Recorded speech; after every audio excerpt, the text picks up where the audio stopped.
আসসালামু আলাইকুম, কেমন আছেন সবাই? আশা করি সবাই অনেক ভালো আছেন। আজকে আমরা চলে আসলাম আমাদের ঘাসের জমিতে সার দেওয়ার জন্য। তো আপনাদেরকে দেখাবো আমাদের ঘাসের জমিতে কি কি সার দেই এবং প্রতি শতাংশ জমিতে কতটুকু পরিমাণ করে সার দেই। তো এটা নিয়ে আর কি বিস্তারিত বলার চেষ্টা করব। এখন কিন্তু প্রায় শীতের সিজন, শীতের সময় কিন্তু ঘাস কিন্তু অনেক ধীর গতিতে বাড়ে, যার কারণে আমাদের এত এত ঘাস থাকার পরেও কিন্তু আমরা এখন কন্টিনিউ কিন্তু গরুকে ইউরিয়া মোলাসাস খাওয়াইতেছি। তো আজকে আমরা আমাদের ঘাসের জমিতে পর্যাপ্ত পরিমাণ সার দিব, যাতে ঘাসগুলা দ্রুত বাড়ে এবং অতি দ্রুত যেন আমরা গরুকে খাওয়াইতে পারি। তো এই জন্য আমরা কিন্তু প্রায় 120 কেজি পরিমাণ সার নিছি। তো যদিও এখন আমরা 50 কেজির 2 বস্তা নিছি এবং পরবর্তীতে সময় কিন্তু আমাদেরকে আরও 30 কেজি পরিমাণ নিতে হবে। তো এর আগেও কিন্তু আমরা ঘাস কাটার পরে আমরা কিন্তু ভালোভাবে নিড়িয়ে দিছি। তো নিড়ানি দেওয়ার পরে কিন্তু একবার সার দিছি। তো সার দেওয়ার পরে কিন্তু আমরা আবার পানি দিয়ে দিছি।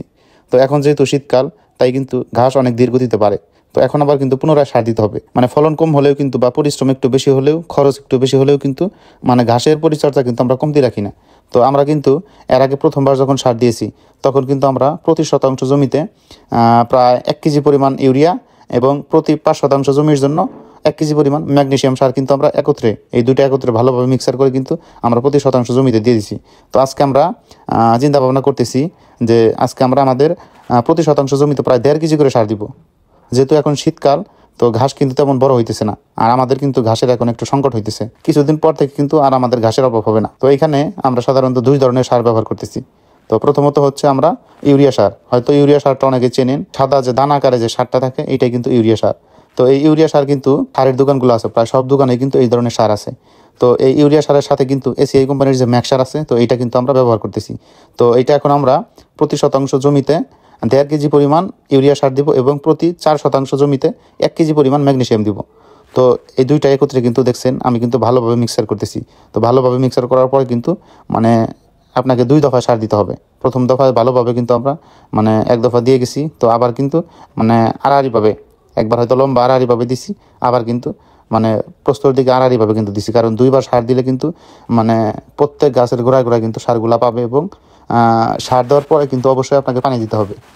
কারণ শীতকালের মধ্যে কিন্তু ঘাসের পরিচর্যা বেশি না করলে কিন্তু আপনি পর্যাপ্ত পরিমাণ ফলন পাবেন না। অনেকে বলে যে আমাদের ঘাস কিন্তু বড় হয় না। কেন বড় হয় না? কারণ শীতকালে আপনাকে অবশ্যই 1 সপ্তাহ 10 দিন পর পর পানি দিতে হবে এবং ঘাস কাটার আগে আপনাকে 3 বার সার দিতে হবে।